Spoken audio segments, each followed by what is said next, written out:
Oi, eu sou a escritora e roteirista Tati Bernardi e inventei esse programa para me autocancelar. Afinal de contas, eu tô aqui sentadinha no meu privilégio e eu acho que tem um monte de gente que pode me ensinar a ser menos preconceituosa, menos limitada, menos ignorante. Como você deve ter visto nos episódios anteriores do Tapa na Cara, eu entrevistei a deusa Mac Nóbrega sobre gordofobia, a incrível Renata Corrêa sobre feminismo, a musa Giovanna Eleodoro, a transpreta, sobre transfobia, a espetacular Giovanna Nader sobre consumo consciente e a genial Dandara Pabu sobre racismo. Será que estimular um cancelamento não é uma coisa errada? Será que cancelamento não é uma coisa extremamente tóxica? Que programa é esse que eu tô fazendo?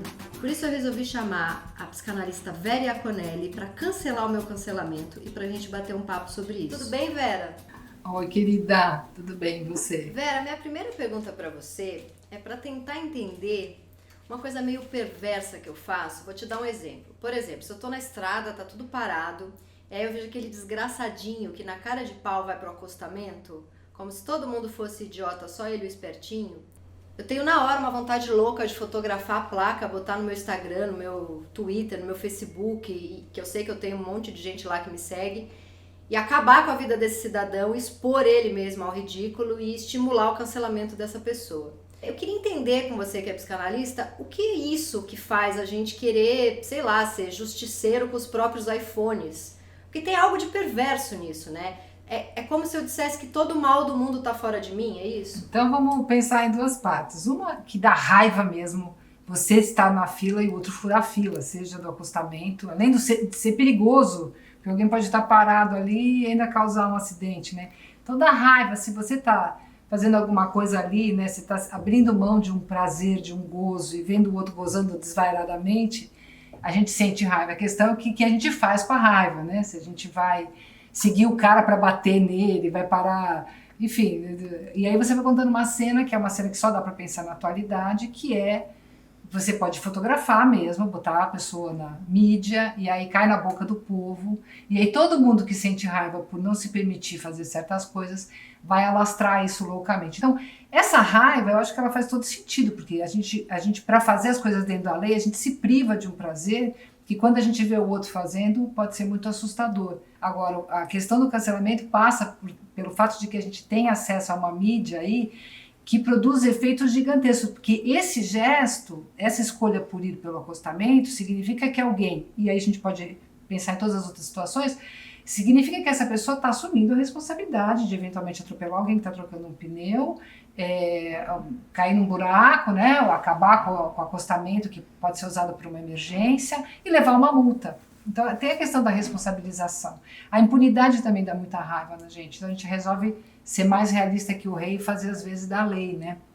A gente que se considera tão progressista, né, de esquerda, e a gente quer combater esse outro que a gente considera tirânico, egocêntrico, egoísta, sei lá. E aí a gente expõe a pessoa, estimula o cancelamento dessa pessoa, se junta num bandinho para cancelar aquela pessoa. A gente não tá agindo exatamente como ela, de uma forma tirânica, por exemplo? Olha, algumas cenas que foram filmadas foram fundamentais pra gente, né? Saber que estavam acontecendo algumas cenas de violência, algumas coisas que foram denunciadas, ali, algumas mortes públicas, né? Que foram filmadas e que deram lugar aí ao Black Lives Matter. Aquilo foi importante, mas isso que está dizendo é daquela picuinha do dia a dia, né? Aquela irritação do dia a dia que o outro vai causando, porque o contato com o outro ele sempre implica em atrito, né? A gente tem uma fantasia de estar só cercada de pessoas idênticas a nós, que seria insuportável. Mas a gente tem essa dificuldade de aguentar a diferença, de aguentar esse outro e ficar denunciando. Acho que mostra um pouco da nossa insatisfação com a nossa vida, com as nossas escolhas, com as nossas... Porque se você também está muito tranquilo com as suas escolhas, você põe na conta do outro a escolha do outro, você não precisa ficar perseguindo, né? Eu acho que essa coisa meio de ficar perseguindo, ela vai criando o quê? O outro tá errado e vai fazendo uma sombra em mim, porque eu tô pondo foco no erro do outro e tô ficando no lugar dos bons, né? Vera, agora uma pergunta muito aqui como se eu estivesse no seu divã. Você acha que eu inventei esse programa pra discutir as minhas limitações, colocar em pauta os meus preconceitos e com isso, de repente, ajudar outras pessoas também a entender as próprias limitações, sei lá. Ou eu quis aproveitar uma modinha de pessoa privilegiada, culpadinha e tô aqui só para aparecer. Na verdade, o que está colocado aqui é você chamar o outro para falar, então fala. Eu quero ouvir, porque o problema do cancelamento é o desaparecimento do outro, é a fantasia de anulação do outro, é o silenciamento do outro. O que você está propondo é vamos falar sobre isso, vamos falar sobre aquilo que te incomoda. E essa é a grande proposição da possibilidade tanto da democracia quanto do mínimo de solidariedade e de laços sociais não fascistas, né? Que é a possibilidade de você falar da diferença. Então o que você está propondo, eu entendo que seja... Tem uma ironia genial, que é bom. Então, se você não gostou, fala. Mas fala na minha cara, bate na minha cara, que eu tô a fim de aprender. E você é a pessoa que tem que fazer isso. É a branca, a mulher, cis, heterossexual, de classe média alta, que tem que fazer isso. Porque nós somos alvos dessa crítica e a gente tem que estar aberto a essa crítica e não fechada, né? Vera, e você acha que essa cultura do cancelamento nasce como uma resposta contra um movimento muito forte de conservadorismo pelo mundo? Ou a gente, quando cancela, também está sendo muito conservador? A gente tem essa tendência a, com medo do outro, a gente se associa a alguns que a gente torna iguais. E para tornar iguais, para que não exista animosidade aqui, a gente estabelece um inimigo comum. Essa coisa meio cardume, né, que vai para cá e vai para lá e vai seguindo. E se você for perguntar para a pessoa, mas por que você está cancelando, sei lá, fulano de tal? Ah, eu não sei, mas está todo mundo dizendo que ela fez tal coisa. Se for chegar lá, é tudo meio fake news que está em jogo também, né? Porque você não sabe exatamente de onde que veio o fogo, você viu a fumaça, mas tem uma ideia de cardume e esse cardume me protege. Então esse mecanismo é muito antigo. Nosso, né? É nós contra a rapa. Essa dimensão do ter que odiar, eu acho que é uma outra dimensão disso. Eu acho que pode ser muito perverso, que deixa de ser um ato político muitas vezes e vira uma coisa assim de, deixa eu me juntar aqui com uma turma para detonar uma pessoa e me sentir super acima do bem e do mal. Então, é em massa, porque faz uma massa, e a massa é a horda, né? Primitiva que luta contra o outro, essa massa. Justamente o que está em jogo assim é sempre a ideia de totalidade, é sempre a ideia de totalitarismo. Ali não tem nuance, não tem riqueza. Essa nuance, ela assusta. Na hora que eu consigo ver que o outro assume ali que tem uma nuance, quer dizer que eu também, não. Aí eu também, o outro também. Aí o meu laço fraterno que nos protegia contra o mal fica dentro. Isso que eu acho que é mais terrível nas redes sociais, porque esse mecanismo que sempre existiu nas redes sociais vira uma coisa monstruosa, é porque ali é tudo muito instantâneo, não tem reflexão nenhuma, a reação tem que ser no calor da hora. Se você não tiver uma opinião para emitir instantaneamente, você não sabe nada, a ideia do instantâneo, não da reflexão.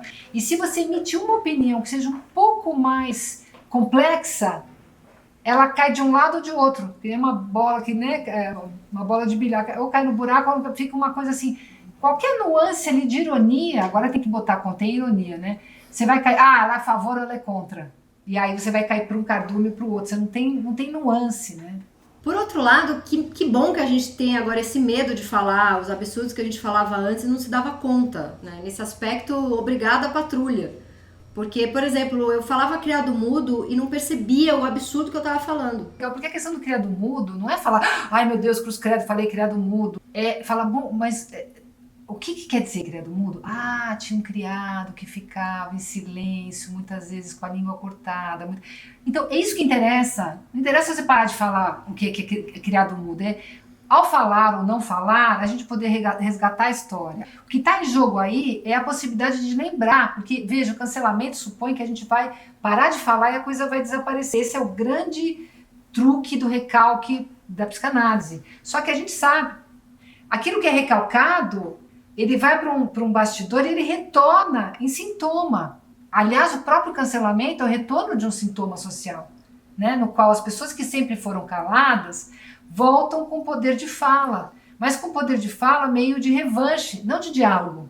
Elas vêm para dar um truco, falam, olha, eu nunca falei, agora eu vou falar, mas eu vou falar e vou calar todo mundo do mesmo jeito que eu fui calado. Gente, isso daí é só mais do mesmo invertido. Então o que a gente precisa fazer é começar a falar do mal-estar, falar do que não é legal. E eu acho, Tati, assim, usando a futurologia agora, eu acho que a gente está aprendendo a usar uma ferramenta muito gigantesca e estamos começando até a desenvolver uma certa etiqueta, né, e tentar trabalhar a ética do uso dessa ferramenta. Eu acho que essa discussão do cancelamento, ela vai ter que ser feita muitas vezes.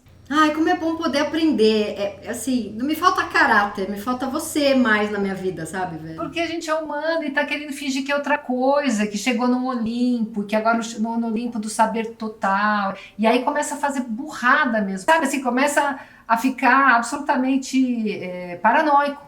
E então é isso, a gente sente inveja, sente ciúme, sente medo, compete, né? A gente tem milhões de coisas. E quanto mais a gente puder falar disso e acessar isso e ser honesto, menos chance disso voltar, né? Por estar recalcado. Recalcado e monstruoso. E acho importante poder assumir esse lado, tentar, sei lá, melhorar esse nosso lado. Principalmente eu que trabalho com comunicação, que de repente, sei lá, ajuda a abrir a cabeça de outra mulher, outro cara. É porque não existe a mulher, né, Tati? A mulher, né? Não existe a categoria mulher, homem. Existem as mulheres, umas a umas. Existem os homens.